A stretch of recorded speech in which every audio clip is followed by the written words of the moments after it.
జీవితం శివయ్య, జన్మ ఇచ్చేది నువ్వే శివయ్య, బంధాలు కట్టేది నువ్వే శివయ్య, కాలం వచ్చినప్పుడు మళ్ళీ పిలిచేది నువ్వే, అది కూడా నీ చరణాల దగ్గరకే కదా శివయ్య. మా మనసు బాధతో అడుగుతుంది, ఎందుకు ఇలా చేస్తావు అని,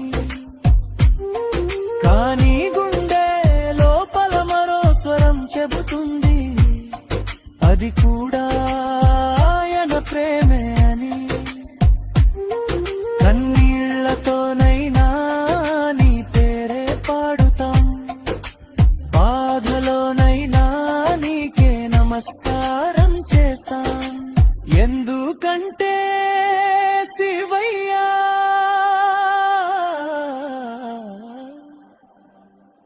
నువ్వు తీసుకెళ్ళింది మనుషుల్ని కాదు, నీ దగ్గరకి పిలుచుకున్న ఆత్మల్ని.